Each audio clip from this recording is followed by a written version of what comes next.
En 1609, un cronista nacido en Cusco escribió sobre un muro en el que no entraba ni la punta de un cuchillo, y dejó por escrito la sospecha de su época. Aquello solo podía ser obra del demonio. 4 siglos después, la mitad de esa acusación está resuelta. Sabemos exactamente con qué se talló cada piedra, porque un profesor de Berkeley lo repitió con sus propias manos, pero la otra mitad sigue abierta. Hay un cálculo, publicado y revisado, que nadie ha conseguido cerrar, el de cómo se movieron. Hoy recorremos 4 lugares de los Andes, donde la piedra hace preguntas, y guardamos el peor número para el final. Empezamos encima de Cusco, en Sacsayhuamán, 3 murallas en zigzag, una sobre otra, hechas con bloques que no repiten forma. Los mayores pesan más de 100 toneladas. Y no hay argamasa, nada los une, solo el encaje. El cronista Pedro Cieza de León preguntó, hacia 1553, cómo se había hecho aquello, y la respuesta que recogió no fue magia, fue una obra pública. 20.000 trabajadores por relevos, 4.000 cortando en las canteras, 6.000 arrastrando los bloques, 4.000 abriendo zanjas y 6.000 asentando piedra. Entre 50 y 70 años de obra, según las crónicas, desde el gobierno de Pachacútec. Esas cifras describen algo que casi nunca asociamos al mundo andino: una administración capaz de alimentar, alojar y coordinar a una pequeña ciudad de obreros durante medio siglo. Y aún así, cuando la obra ya estaba terminada, los europeos que la vieron no dieron crédito. El inca Garcilaso de la Vega, hijo de una princesa cusqueña, recogió en 1609 la reacción de un sacerdote que volvía de Cusco. Aquellas piedras no podían haberse asentado, escribió, sino por arte del demonio. La frase quedó impresa, y la pregunta de fondo quedó sin responder. ¿Cómo se corta una piedra así, sin acero? La respuesta empieza en una calle del centro de Cusco. En el muro del palacio atribuido al Inca Roca hay un bloque de diorita con 12 ángulos, encajado con sus vecinos sin una sola holgura.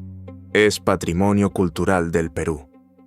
Y durante décadas fue el argumento favorito de la tecnología perdida.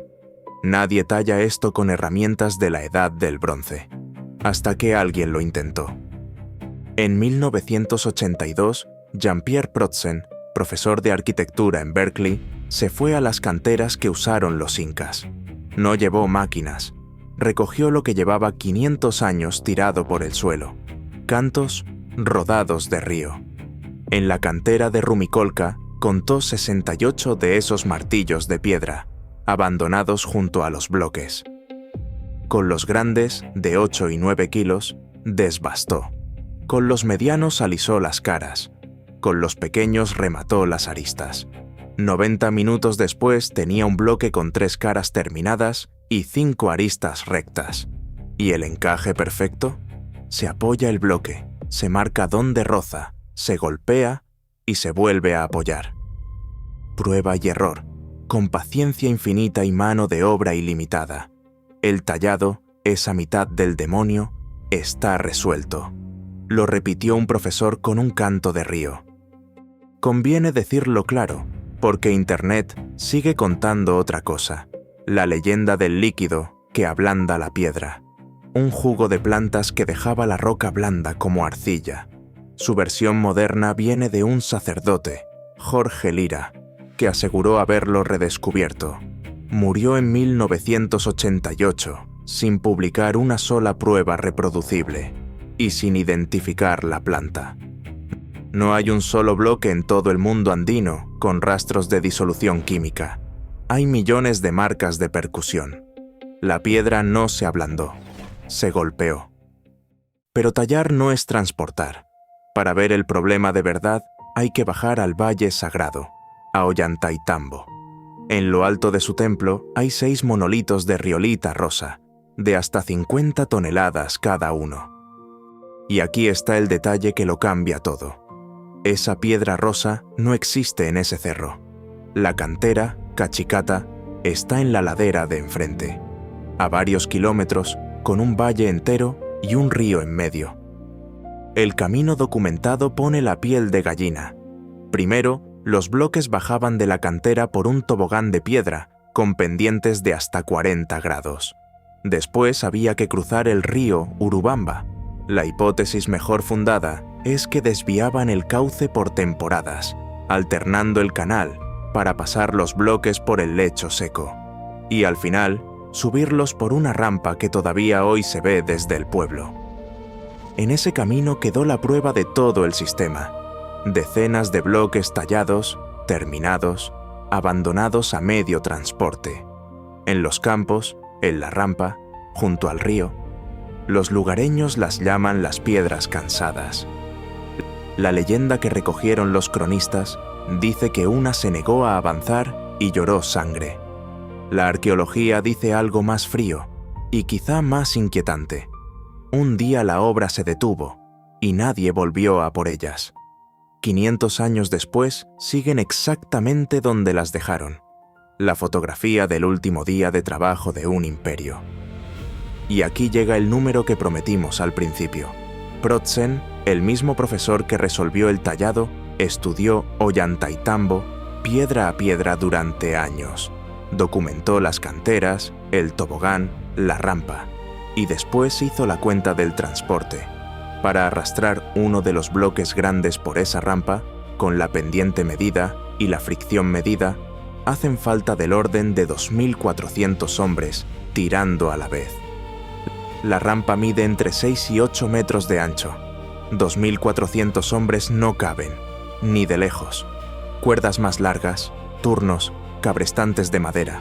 El propio Protzen repasó cada opción, y ninguna cierra el número sin inventar algo de lo que no queda rastro. Lo escribió sin rodeos en una revista académica, en 1985. Sabemos con qué golpearon la piedra. No sabemos todavía cómo la movieron. 40 años después, esa frase sigue en pie. No hace falta ningún alienígena para que se erice la piel. Basta una rampa estrecha, una piedra de peso conocido y una cuenta que no sale. Queda el último lugar, y es el favorito de los buscadores de imposibles. Pumapunku, en Bolivia, junto al lago Titicaca. Bloques con cortes interiores en ángulo recto, superficies que parecen pulidas a máquina y una losa de arenisca de 131 toneladas, la mayor del altiplano. Lo primero es corregir la ficha. Pumapunku no lo hicieron los incas. Es de la cultura tiwanaku, y el radiocarbono del estrato más profundo sitúa el inicio de la construcción entre los años 536 y 600. Cuando los incas llegaron, aquello ya llevaba siglos en ruinas. Lo encontraron igual que nosotros, mirando sin entender. Los famosos bloques H esconden el dato que desmonta media leyenda. Son modulares, casi idénticos entre sí, como piezas de una misma serie, hechos con plantillas y terminados con abrasivos, arena, agua y frotar. Producción estandarizada 1000 años antes de que existiera la palabra. ¿Y el transporte? La arenisca vino de canteras a unos 10 kilómetros, pero la andesita de los bloques finos viene de la península de Copacabana, al otro lado del lago, unos 90 kilómetros. La hipótesis más aceptada habla de balsas de Totora, cruzando el Titicaca, con bloques de toneladas a bordo. Plausible, nunca demostrada. Otra vez el mismo patrón, el tallado explicado, el viaje de las piedras en discusión. Así que volvamos a la acusación de 1609. ¿Obra del demonio? No. Obra de 20.000 personas coordinadas, de martillos de río, de rampas, toboganes y ríos desviados, y de una precisión que hoy pediría láser y ordenadores, conseguida con paciencia. Esa es la respuesta a la mitad de la pregunta. La otra mitad, la logística de los bloques mayores, sigue oficialmente abierta. Y no lo decimos nosotros, lo dejó escrito el mayor experto que ha tenido este campo. El expediente, además, sigue creciendo. En abril de 2026 un equipo internacional pasó un escáner láser sobre el bosque que rodea Sacsayhuamán. Debajo de los árboles aparecieron 69 hectáreas de terrazas, caminos, estructuras y posibles canteras que nadie había registrado. La zona que creíamos entender acaba de duplicar sus preguntas.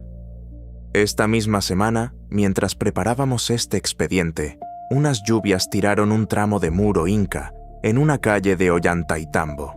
El Ministerio de Cultura del Perú lo está reparando estos días con las mismas técnicas de hace 5 siglos.